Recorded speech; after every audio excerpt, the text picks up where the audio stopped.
What's going on, YouTube? This is the Scrub Lord representing YRG, otherwise known as Yugioh Rage Gaming, and today I'm coming at you with a Thunder Family deck profile. A favorite of mine. I recently picked this up. Go to locals, get some games in. It's a lot of fun. It's an easy deck to play. It's a very set deck, a lot like Samurai's. You don't have a lot of variations to it, but it's a lot of fun. So here we go. I'm coming at you now. We got 3 Thunder Seahorse. This card pulls all your cards from the deck to your hand. It pulls your Ma's, it pulls your Pa's, it pulls your Sis's, and it even gets your Violon Prisms.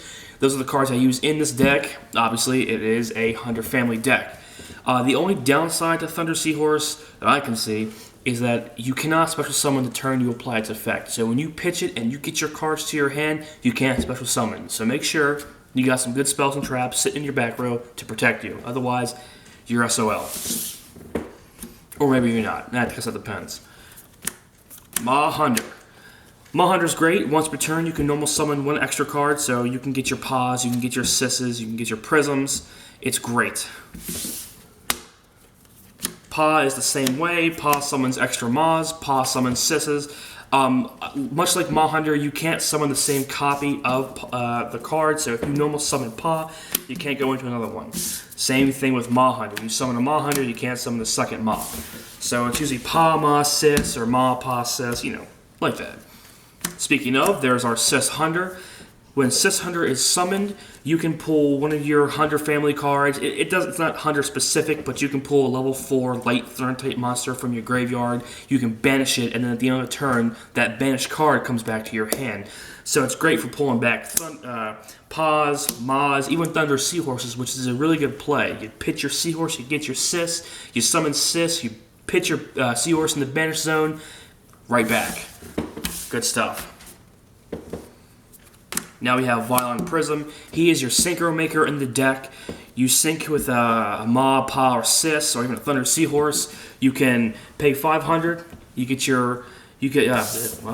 can't talk today, guys. So you pitch your Prism, you pay 500, and then that comes back on the new attached synchro monster. You get 1,000 attack points during other player's battle phase, only during the damage step. But it's really great because it deters those big beers that you can't get around. Good stuff. Free Acts of Despair. Free Acts of Despair, exactly. Now, some of the staples and Hunters, you have Thunder King Ryo and Honest. Now, T-King is great. It disrupts a lot of those big plays that your opponent makes. If they want to special summon a big, beefy monster that you can't quite get around right now, T-King puts a stop to that. And, of course, they can't use all their adding dumb cards to their hand's effects. Good stuff. And, of course, there's Honest. It just makes problems go away. Alright, that's it for monsters. I do apologize, this is my first video. I hope you guys enjoy. I'm learning as I go. We're all learning as we go. Alright, spells. 3 Pot of Dualities. I know, put your pitchforks back. But Scrub Lord, why would you do that?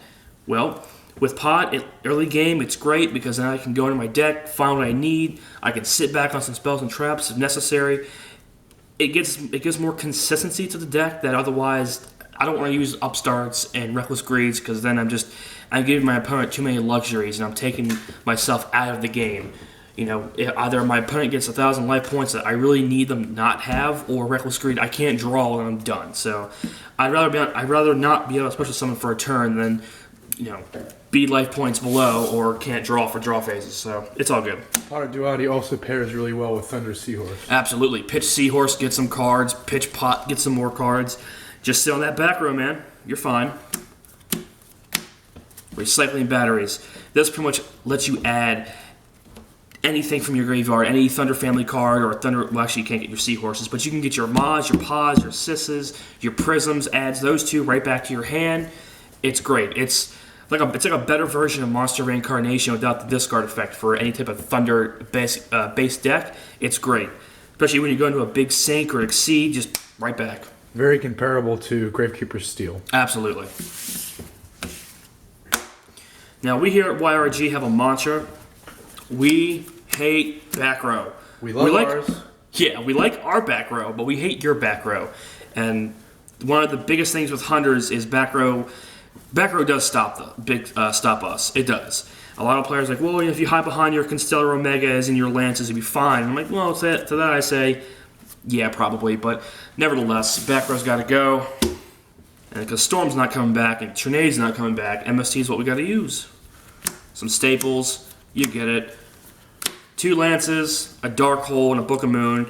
I mean, what's to say? Book's good, dark is good, lances are good. It all works out. 1 chalice. It's sort of like gives me a little boost, and it's if I want, I can use it to stop my opponent's effects. If I don't have a Phoenix Chain, which I don't. That's later. So it's a good utility. I think 1's fine. I might take it out in the future. I'm not really sure yet, but for now, chalice is good, and it has worked out. It also helps with Hunder out of desperation. You can make her an 1800 beater after you use her effect. Oh yeah, absolutely. Absolutely. 2 Mirror Force. Again, a Deep Prison is a better card, I think, in this format. I think Deep Prison's always been a better card, but Mirror Force is just such a good noob crusher. They'll overextend, and they think that they can't stop. You can't stop them. Oh, he has a Mauler and a Paw, and he hasn't made a Sink or an Exceed play. I'm gonna run right over him. Mirror Force puts a stop to that and crushes all the dreams of all the noobs. Master removal and doesn't target. I think it's better than Deep Prison. Yep.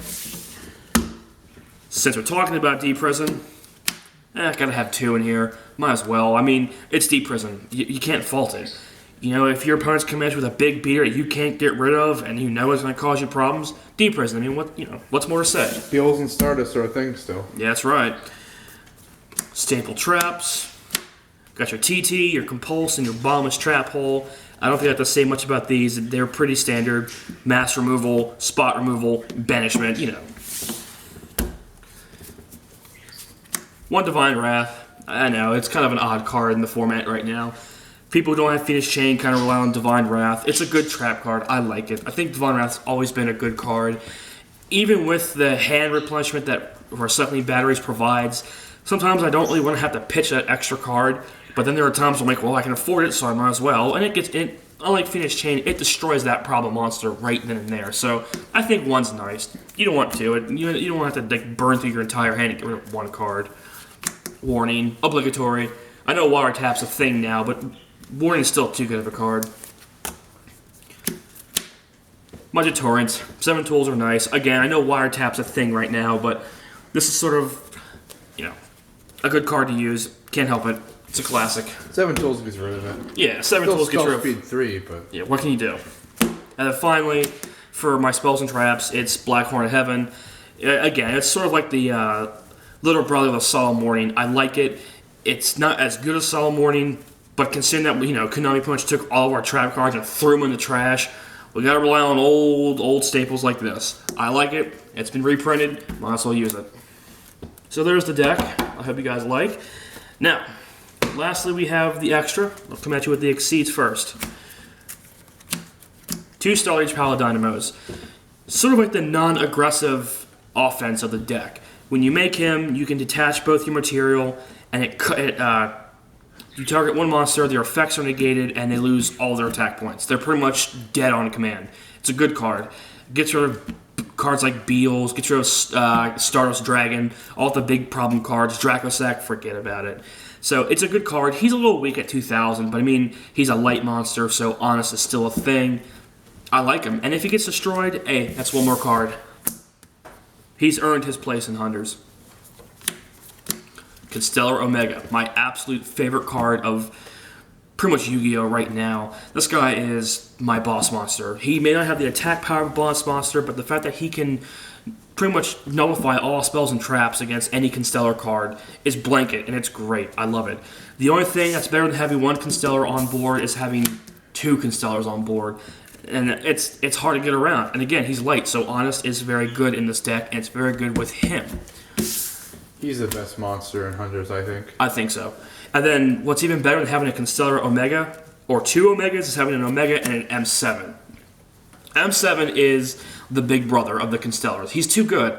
I mean, with his effect, with his returning clause, he's great. And you can go right into Omega and then bam, right into M7. You have a big beefy beater, 2700, Honest, forget about it. And if you have an issue with Master of Blades, you can just crash if you don't want to use Ptolemy's effect. Exactly. Now, in case you're looking to push for game, and your opponent's on the ropes, Gaia Dragon. There is a really good play I like to make with Gaia Dragon, but I'll get into that in a second when I do my side deck. But Gaia Dragon's just too good of a card. I don't think he's $20 good, but he's good nevertheless. Cowboy, just a push for some extra damage in case Gaia Dragon is not an option for you. He's a staple. I think as far as rank 4s go, he's a very good card to have. I wish I had a Abyss Dweller, but I don't. And speaking of, Steel Storm Roach. He would be an Abyss Dweller if I can afford it right now. But he's a good card. I think he's decent. He does stop a lot of those big summons. But, you know, when you're playing stuff like Dragons and Lightsworns, he can only reach so far. Black Ship of Corn, spot removal, burns for some damage. Again, sort of a...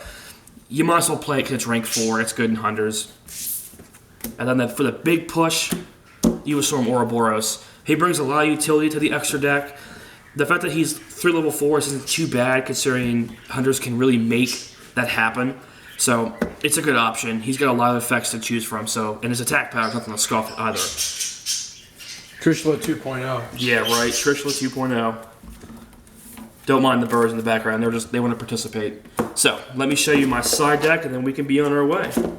So I got 2 card Ds. This is just for the extra draw power if I really need them. I haven't really needed to use this card in a while, so I might just take it out, but it's an option in case Pile Duality is just not good enough for the deck. So, it's good. If you do end up taking it out, you should probably side into DD Crow. Yeah. And maybe throw some Chaos in there. That would be nice. A Thought Roller Archfiend, he's really good in the extra deck. I like him on the side just fine too. With him, if you go into something, he's kind of like a mini Stardust Spark Dragon. He's just a good card to have. Now, as I was mentioning to you earlier, in my extra deck, I have this little card here, Gaia Dragon the Thunder Charger. He gets Piercing. And after you can drop him on your M7, which is on top of an Omega, and then your 2 material. So Ragemeister, for the math, how much material is under Gaia Dragon? Well, if you count the 2 for Omega, if they didn't bottomless it when you attach, that would be 2 and then 2 more, so 4 under Gaia Charger. There you go. Stoic Challenge. The card is just stupid. It's just utterly stupid. This gets you 600 for each material under the Exceed monster. With Gaia Dragon, that's 5,000 attack power. When this card battles, its attack is doubled when it hits a monster. So that's 10,000. Whether it pierces or does attack to an attack position monster, it doesn't matter. It's instant game. Lance would be nice, but then you'd lose all your material, so it's a great card. The only downside is the effect. You can't activate effects, and during your opponent's next turn, when it ends, your card gets destroyed. It's a minor loss, really. If you have the game in the bag, you can push. It's done. My buy as a shield. Yeah, it's a good card. It's not Lance, but I think it's better in some capacities. Void Trap Holes, just for, those little problem cards I can't get around. Ghost Trick Hate, because that's still a thing. And 2 Force Backs, just to kind of push those normal summon reliant decks like Raccoons, push them out of my way and slow them down. Makes games a lot easier. People don't like Force Back. I've been running Force Back since Compulse got hit to 1, so it's a nice deterrent. And that's it, man. I appreciate you guys for watching. I do apologize for my stuttering and my lack of good deck profile powers, but this is a first for us. Please like and share. Do subscribe as well. We really do appreciate it. This is the Scrub Lord representing YRG. That's Yu-Gi-Oh! Rage Gaming. Signing off and have a great day.